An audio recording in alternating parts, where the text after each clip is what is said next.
Hello future doctors, my self Himanshu Bora, third year MBBS student at Jawaharlal Nehru medical college Ajmer.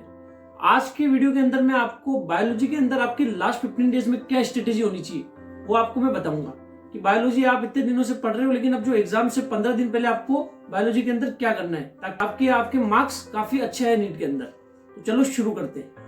तो अब 15 दिन बचे हैं, तो आपको नीट एग्जाम से पहले बायोलॉजी की एनसीईआरटी को बहुत अच्छे से रिवाइज कर लेना है। वो कैसे करोगे आपने जब जैसे एनसीईआरटी का चैप्टर 1 पढ़ा है या फिर चैप्टर 2 कोई भी चैप्टर पढ़ा है, तो उसके अंदर आप पढ़ते समय आपने जो इंपॉर्टेंट लाइंस थी उनको अंडरलाइन किया है। तो सबसे पहले अब आपको क्या करना है, हर एक चैप्टर को पूरा डिटेल के अंदर वापस नहीं पढ़ना कि जैसे आप पहला चैप्टर लिविंग वर्ल्ड खोल दिया आपने और उसको पूरा पढ़ रहे हो। ऐसा आप गलती आपको बिल्कुल नहीं करनी। आपको सिर्फ इंपॉर्टेंट लाइंस जो आपने अंडरलाइन कर रखी है या फिर जो आपके क्वेश्चन ज्यादा गलत होते हैं, जैसे लिविंग वर्ल्ड के अंदर आपके की से गलत होते हैं या फिर बोटनिकल गार्डन से गलत होते हैं या पर्टिकुलर किसी भी टॉपिक से गलत होते हैं, उस टॉपिक को आपको पढ़ना है।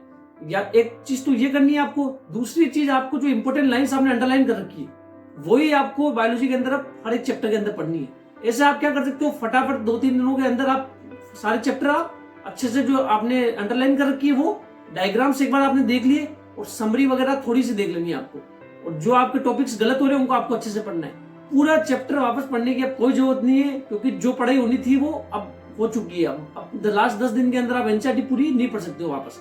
इसका यही है मतलब, आप बार बार यदि एनसीईआरटी को वापस पूरी पढ़ोगे तो आपका जो एरिया वीक है वो तो वीक ही रह जाएगा, क्योंकि आप बार बार वही फोकस कर रहे हो जो आपको पढ़ा हुआ है। इसलिए आपको क्या है कि स्पेसिफिक टॉपिक जो गलत हो रहे हैं वो पढ़ने।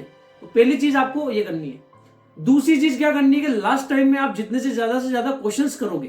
क्वेश्चंस कैसे करोगे, आप बायोलॉजी के अंदर देखते हो नीट के प्रीवियस ईयर क्वेश्चन कर सकते हो। 2013 से लेके 2022 तक के नीट के सारे प्रीवियस ईयर क्वेश्चन करो।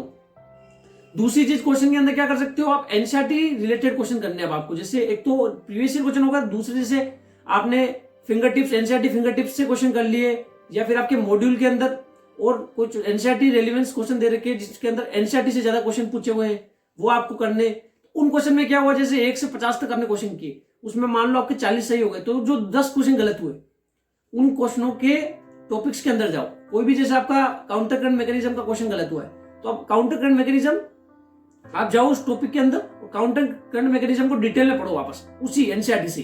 अब कॉपी ऑपी से नहीं पढ़ना। मेजोरिटी ऑफ क्वेश्चंस आपको एनसीईआरटी बेस्ड करने हैं, तो एनसीईआरटी के अंदर वो टॉपिक्स मिल जाएगा। उस टॉपिक के अंदर जैसे आप काउंटर करंट मैकेनिज्म में गए, उसको आपने डिटेल में पढ़ा, उसका डायग्राम वगैरह सब अच्छे से पढ़ा, उसके बाद उस क्वेश्चन को रीअटेम्प्ट करो। यदि वो क्वेश्चन हो रहा है तो आप उसको सोल्व कर लो और चले जाओ, आगे बढ़ जाओ। वैसे आपको जो क्वेश्चन गलत हो रहे उन सबको डिटेल में वापस टॉपिक पढ़ना है। ऐसा नहीं कि आपका जैसे कोई कार्डियोवास्कुलर सिस्टम के अंदर कार्डियक साइकिल का गलत हो रहा है क्वेश्चन और आप कार्डियक साइकिल वापस नहीं पढ़ रहे हो, तो कार्डियक साइकिल को वापस पढ़ो। इस तरीके से क्या होगा कि जैसे आपने 100 क्वेश्चन भी गलत हुए और आपके 100 जो आपको टॉपिक्स नहीं आते थे वो आपने पढ़ लिया, तो आपको पहले जो टॉपिक आते थे वो तो आते ही है, अब जो आपको वीक है टॉपिक वो भी आपने वापस पढ़ लिए। तो इससे आपके मार्क्स बहुत इंक्रीज हो जाएंगे, आपके 330-340 मार्क्स इजीली आ जाएंगे। तो आपको बायोलॉजी के अंदर यही चीज करनी है, और बायोलॉजी के अंदर कोई स्ट्रेटेजी नहीं है। सबसे पहले एनसीईआरटी की जो आपने अंडरलाइन कर रखी है या फिर आपने जो टॉपिक्स वीक है वो पढ़ लिए।